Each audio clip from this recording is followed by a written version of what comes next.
Imagine-se mergulhado num azul profundo. Logo abaixo de você, um recife com várias formas e criatura, um tanto estranho para falar a verdade. Você observa criaturas se projetando do fundo por meio de algo parecido com cordas, e na ponta, um corpo robusto e arredondado, com tentáculos. De certa forma te lembra uma estrela do mar, mas como se estivesse presa numa corda ligada ao fundo do mar. Você segue seu mergulho. Lulas estranhas, relativamente grandes, do tamanho do seu braço, passam apressadas. Estranhos por parecerem ter uma concha cônica atrás da cabeça e, evidentemente, seus tentáculos passam rapidamente do seu campo de visão. Olhando para o fundo, fica tudo ainda mais alienígena. Massas enormes e arredondadas, com caroços cheios de perfurações e marcas parecendo raízes em sua superfície. Conchas que lembram a de mexilhões e mariscos esquisitos, alongadas, algumas com partes parecendo lanças. Se arrastando por entre e sobre estes seres, animais semelhantes a tatuzinhos de jardim pastam e cavam atrás de minhocas vagarosamente.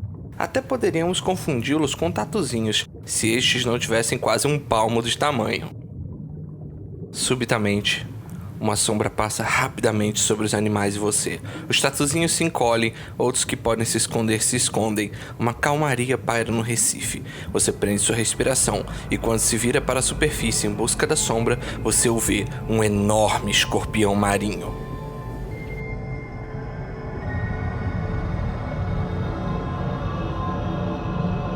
Pouco maior do que você, mergulhando rapidamente em sua direção com as garras abertas para te agarrar.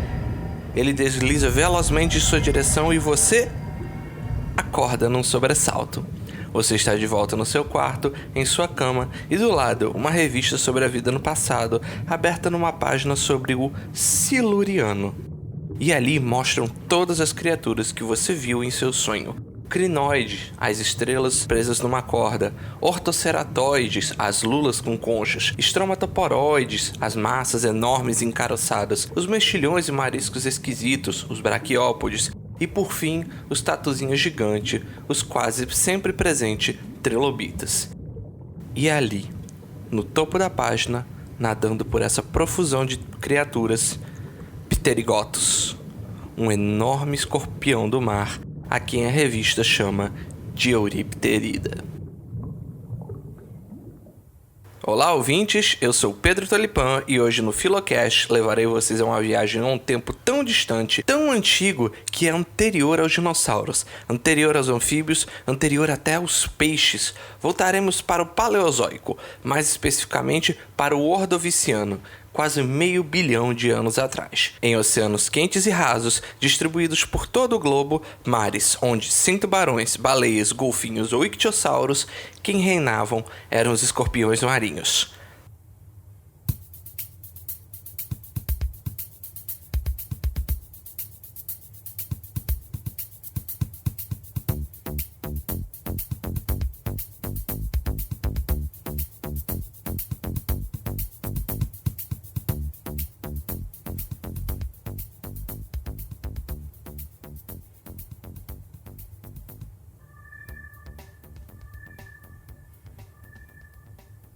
Para falarmos sobre estes, escorpiões marinhos, ou melhor chamados euripterídeos, precisamos nos situar na árvore da vida. Eles são artrópodes, o grupo que inclui insetos, crustáceos, miriápodas, trilobitas e os quelicerados. Se formos trazer os nomes comuns, eles são baratas, formigas, cigarras, besouros, borboletas, libélulas, camarões, siris, caranguejos, lagostas, emboás, lacraias, piolhos de cobra, centopeias, escorpiões, opiliões, pseudoescorpiões, ácaros, carrapatos, baratinhas de praias e muitos outros. O nome artrópode significa pés ou pernas articuladas, em menção ao seu corpo e pernas bem divididos. Além disso, estes animais possuem um esqueleto externo feito de quitina para o seu crescimento. E, portanto, eles possuem essa capacidade de trocar o exoesqueleto para poder crescer, fazer uma espécie de muda de pele que nós chamamos de equidise. Além da capacidade de muda, exoesqueleto duro e pernas articuladas, estes animais chamam a atenção por outras questões. Se você já teve a oportunidade de observá-los bem de perto, verá que suas bocas, peças bucais e antenas também são articuladas. Isto acontece porque estas partes são, de maneira meio grosseira, pernas modificadas. Sem pânico, pessoal. Essas pernas, sejam aquelas que funcionam como pernas para andar, nadar ou que servem como antenas, partes da boca, são chamados pelos cientistas de apêndices. Semelhante ao apêndice que temos no intestino, essas estruturas são projeções de cada segmento desse animal. E por que isso importa? Porque como estes segmentos se unem e como os apêndices se especializaram em diferentes funções, isso nos permite entender a evolução destes animais e quais grupos são mais proximamente relacionados uns aos outros. A gente pode dividir eles em dois principais: Chelicerata e Mandibulata. A principal diferença está na organização das peças bucais. Dos viventes, os quelicerados incluem dois grupos bizarríssimos, que são marinhos, que são os chifosuras, que a gente conhece como caranguejo ferradura, e os picnogônidas, que a gente vai conhecer como aranha do mar, apesar de que tem alguns caranguejos que as pessoas popularmente também chamam de aranhas do mar, e os aracnídeos, enquanto os mandibulados são todo o resto. E aqui, novamente um disclaimer importante: figuras, informações adicionais, tudo isso vai estar tanto no Instagram quanto no Twitter quando o episódio for ao ar, não se preocupem. Os quelicerados, como o próprio nome diz, possuem uma quelícera, que é um apêndice adaptado para a manipulação do alimento, havendo três formas principais: a de canivete, com um único ponto de articulação, e a forma de agulha, que é exclusivo das aranhas, indo para a segunda forma, a de pinça, que você possui um ponto de articulação também, mas a parte móvel fecha e abre com uma parte imóvel semelhante a uma tesoura. É o que a gente vai ver nos escorpiões, nos pseudo-escorpiões, nos solífagos, entre outros. E a terceira, que é a forma mais antiga, tem 3 pontos de articulação com uma pinça no final, fazendo com que essa peça bucal mais pareça um braço de pinça, como os escorpiões têm, do que necessariamente uma quelícera. Outro disclaimer importante: nos escorpiões atuais, a pinça que eles usam para manipular o alimento não é a quelícera, é o palpo. Só que se a gente for olhar para os grupos mais antigos, mais, aspas, primitivos dos quelicerados, a forma mais antiga de quelícera é essa, a que realmente parece um braço com pinça.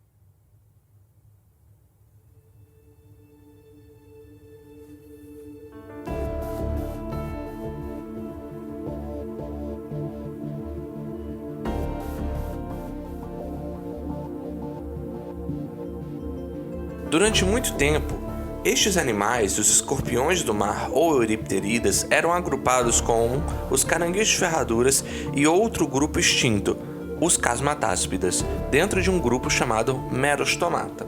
O nome, numa tradução bem simplista, significa coxa mastigadora. Acontece que esses animais possuem a boca próxima ao encaixe das pernas com o corpo, na região que os cientistas chamam de coxa. Nestas coxas são encontrados os espinhos coxais, estruturas que ajudam a macerar e mastigar o alimento antes de levá-lo à boca. É uma conformação bem estranha, mas se tratando de um grupo tão distante pra gente, não é incomum que a gente ache ele muito esquisito.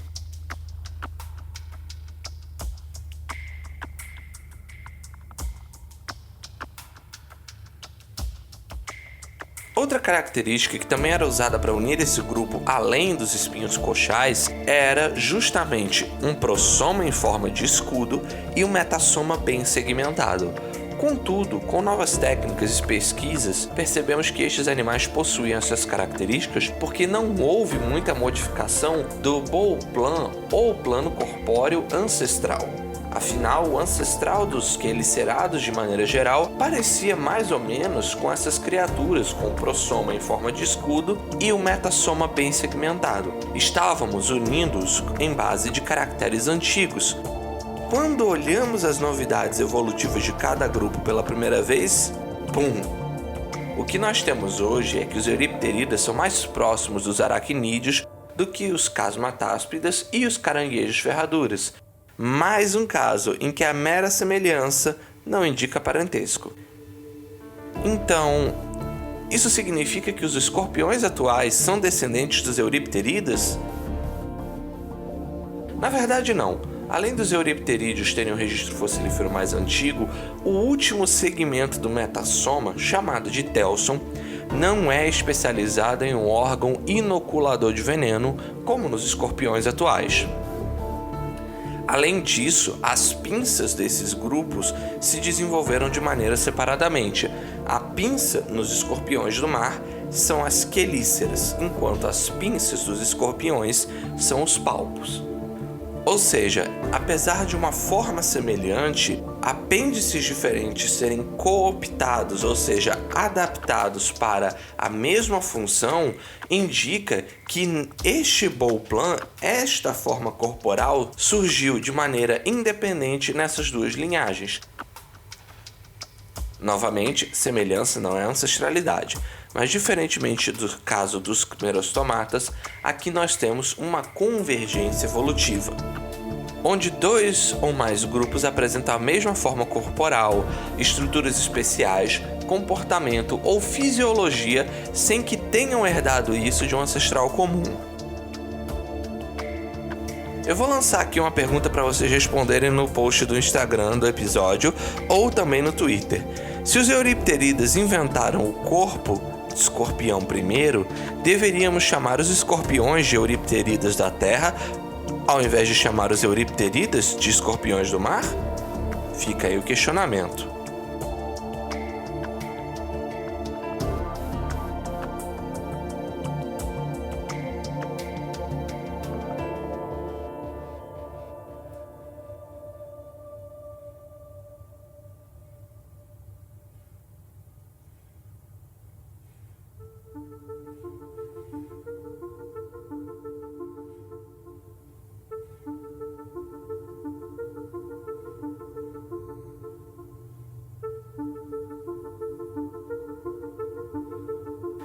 Os euripterídeos, como artrópodes, possuem um corpo segmentado e realizam muda. Como consequência, seu registro fóssil é formado principalmente pelos restos e fragmentos das equidizes, de maneira que grande parte das informações internas, como órgão, reprodução e aspectos fisiológicos, acabam se perdendo. E mesmo com a preservação dos esqueletos, a articulação deles acaba se tornando de difícil preservação um exoesqueleto completo, sendo a maior parte de fragmentos. Parece que uma das grandes novidades evolutivas dos artrópodes é justamente o que impede eles de terem um registro fossilífero tão completo.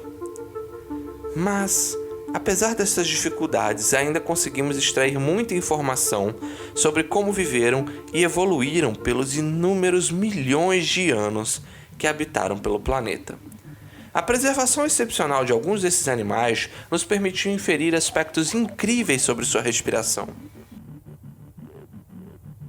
Anteriormente, espécimes já mostravam um sistema semelhante a pulmões foliáceos das aranhas, chamado de Kiemenplatten. Perdão, não sei falar alemão. E isso, aliado a pegadas e em rochas terrestres ou subaquáticas, levantaram a hipótese destes animais fazerem incursões em terra firme ou à beira d'água. Porém, em 2020, pesquisadores conseguiram fazer uma tomografia de uma nova espécie de euripterida, o Adelophthalmus pirre, e lá estava preservado um sistema de Kiemenplatten, brânquias e trabéculas.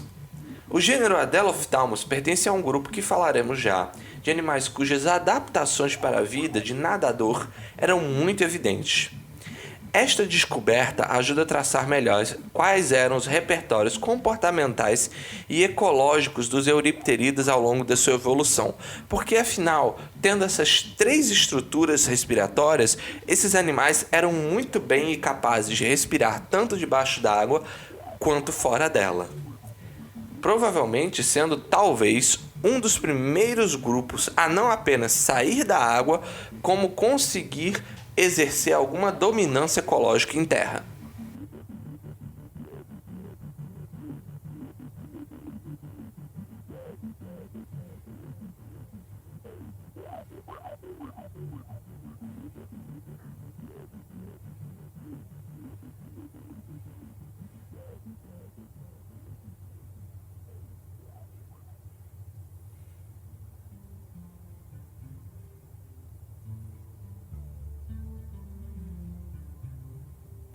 Estes animais viveram durante o Paleozoico, a era anterior à dos dinossauros, sendo extintos ao final dessa era na maior extinção que o mundo já viu, a extinção Permo-Triássica, há aproximadamente 252 milhões de anos atrás.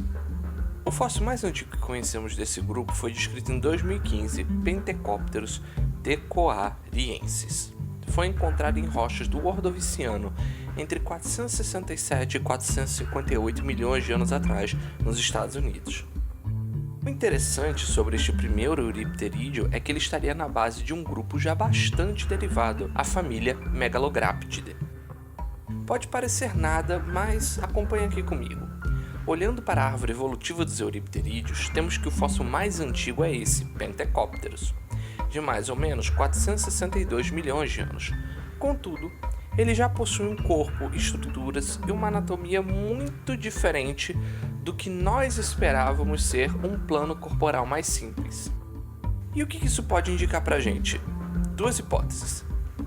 A preferida é que talvez tenhamos que olhar para rochas mais antigas em busca de formas de euripterídeos mais, aspas, primitivos, que mostrem para a gente como foi a mudança do plano corporal mais genérico até um euripterídeo clássico.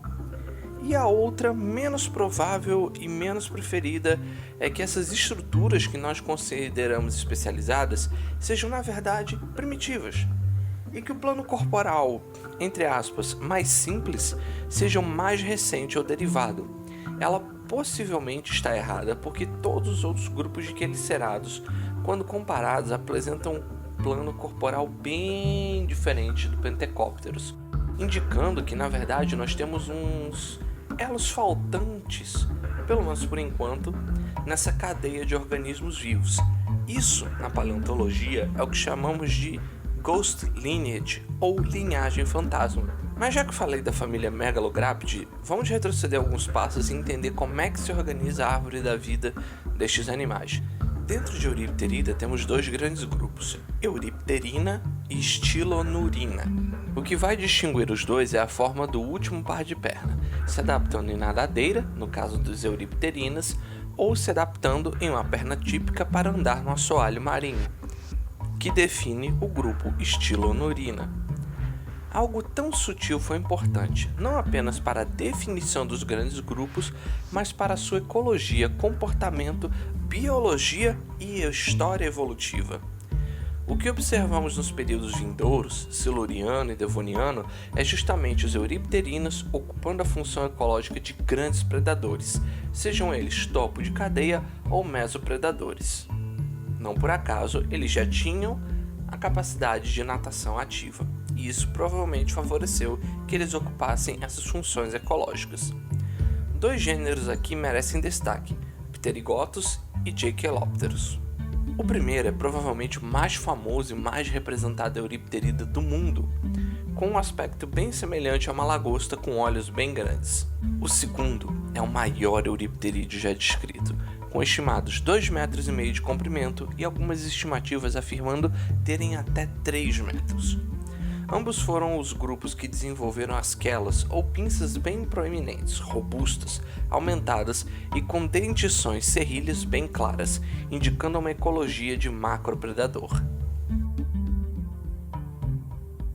Ambos pertencem à família Pterigotidae, cuja característica mais evidente quando vemos seus fósseis são suas quelas ou pinças bem desenvolvidas e bem robustas. Essas estruturas são tão rijas, tão resistentes, que usualmente são as partes que mais se preservam. Vários exemplares dessa família só se preservam suas garras e pinças, sendo a única ferramenta para descrevermos suas espécies. O Jachelopterus é um bem semelhante, nós temos fósseis mais completos, porém, o maior fragmento que nós temos e que nos leva a estimativas de mais de 3 metros para esse animal é justamente uma quela de mais de 1 metro de comprimento. Com o final do Ordoviciano, cerca de 444 milhões de anos atrás, temos a primeira grande extinção em massa da história, sendo a segunda maior de todas, só atrás da Permo-Triássica. Essa extinção se deu entre os 3 milhões de anos finais do período. Sua causa mais provável foi uma glaciação de grandes proporções, seguida de um aquecimento muito rápido. Inicialmente, o gelo teria reduzido zonas quentes de mar raso em volta de diversas ilhas e continentes, matando a vida marinha nessas regiões, e posteriormente, com o degelo, as águas profundas teriam sofrido com o aquecimento. A vida saiu severamente atingida dali. Contudo, das cinzas deste mundo, o Siluriano iria ver o alvorecer de uma infinidade de novos escorpiões do mar. Este período seguinte, por vezes, é apelidado de Era dos Euripterídeos ou Era dos Escorpiões do Mar. Apesar do surgimento desses animais terem se dado antes e sua extinção só ocorreria dali quase 200 milhões de anos, foi neste curto intervalo de 20 milhões de anos que eles viram sua maior diversidade despontar. Durante o Ordoviciano, os principais predadores marinhos eram os ortoceratoides, lulas com concha com quase 10 metros de comprimento. Contudo, após a grande extinção no final deste período, os escorpiões do mar tornaram-se os principais predadores marinhos. A superfamília do Pentecopterus, Megalograptoida, tornou-se extremamente diversa e abundante, com exemplares alcançando mais de 1 metro de comprimento. Foi um momento de intensa diversificação desses animais que, acompanhado do esverdeamento e ocupação da terra, estes e outros artrópodes marinhos começaram a fazer suas incursões para ambientes de água doce e até mesmo terrestres. Ao final deste período, no Devoniano, estes incríveis animais vão encontrar oponentes dignos da disputa pelo topo das cadeias alimentares, os peixes mandibulados. Na disputa pela hegemonia dos mares, os euripterídeos adotaram 2 caminhos principais. Um grupo continuou a investir pesado em armamento, velocidade e predação, que foram os Euripterinas, com destaque para a família Pterigotidae, que vai gerar os maiores representantes de todos os escorpiões do mar, como já falado, Pterigotus e Jachelopterus. Enquanto isso, no fundo, os Stylonurina continuavam a caminhar pacificamente, com alguns crescendo até 1 metro de comprimento e fazendo incursões para ambientes de água salobra como estuários, desembocaduras de rio e até mesmo chegando na água doce.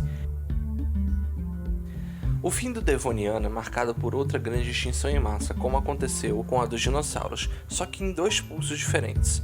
Pouco se sabe sobre as causas, entretanto diversos fatores podem estar atuando em conjunto: glaciação, redução do nível do mar e até poluição dos oceanos por conta da ocupação terrestre das primeiras florestas. As plantas iriam destruir as rochas, liberando os nutrientes que seriam levados pelas chuvas, e esse aporte de nutrientes levaria a um boom de algas que retiraria o oxigênio de várias regiões do mar, criando inúmeras zonas mortas pelo planeta. Não por acaso, essa extinção, apesar de já haver vida na Terra, ela teria afetado principalmente nos oceanos e os grupos que ali viviam. Com estas mudanças e a extinção afetando principalmente os oceanos, os euripterídeos são quase todos varridos, se tornando figuras secundárias até o final do Paleozoico. Todos os euripterinas desapareceram, com exceção do gênero Adelophthalmus, que não passava do tamanho da mão humana e já não habitava mais os mares e sim ambientes de água doce, como rios e lagos. Porém, agora, livre da competição dos seus colegas euripterinas, os Stylonurina iriam seguir um caminho completamente diferente. partir desse momento, este será o grupo mais representativo dessa segunda fase dos Euripterídeos, onde eles, apesar de menos diversos e bem espaçados ao longo do planeta, irão se tornar cada vez mais estranhos e igualmente gigantescos. Porém, esse papo fica para um outro episódio.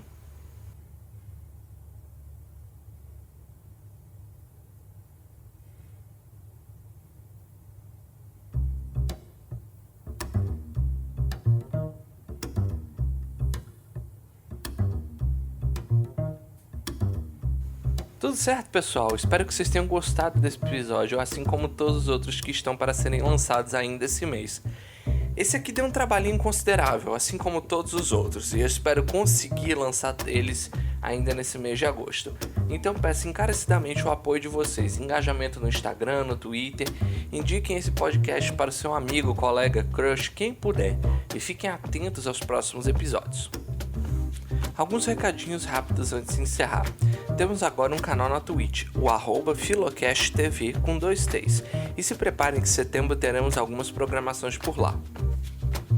Além disso, no nosso próximo episódio iremos comentar, dentre tantas outras coisas, as ocorrências e possibilidades de ocorrência dos Euripterídeos no Brasil e na América do Sul. Recentemente, algumas unidades de conservação do Tocantins foram abertas para iniciativa privada, e uma delas merece destaque: o Monumento Natural da Floresta Fossilizada do Tocantins. Neste local de 32 mil hectares existe uma importante floresta fossilizada do Permiano, final da Era do Paleozoico, logo antes da Era dos Dinossauros. Com a mudança de um clima úmido para o desértico, o registro paleoflorístico dessa era são raríssimos, e o Brasil, em especial o Tocantins, tem ele em abundância. Além de destino turístico e o patrimônio fossilífero, a região preserva uma imensa e riquíssima fauna e flora, servindo de fonte de conhecimento sobre o passado, fomentando o desenvolvimento regional no presente e garantindo um futuro para a humanidade. Sua relação com os escorpiões do mar é até o momento inexistente. Contudo, como eles sobreviveram até o final do Permiano, quem sabe eles não tenham andado por lá. A concessão à iniciativa privada da maneira que foi feita é uma receita para o desastre, com nenhuma cláusula para evitar a destruição ou continuar a manutenção do patrimônio na região. Como se isso não fosse ruim o suficiente, outros 3 parques do estado sofreram com a mesma concessão, incluindo o Parque do Jalapão, lar de espécies endêmicas belíssimas como o pato mergulhão, indicador de saúde para rios e riachos. Então eu gostaria, se possível, que os ouvintes não apenas se informassem, como também se mobilizassem nas redes contra a concessão do nosso patrimônio natural e da nossa memória. Pois fiquem atentos àqueles que, por não verem valor, vendem sua essência e nossa memória. E agora, nossas redes sociais estão sempre abertas a sugestões, críticas, elogios e comentários. Fiquem à vontade para entrar em contato pelo e-mail filocast@gmail.com e não se esqueçam de nos acompanhar por lá no Instagram, @filocast_oficial e no Twitter, @castfilo. É isso, e até o próximo episódio, pessoal. Muito obrigado.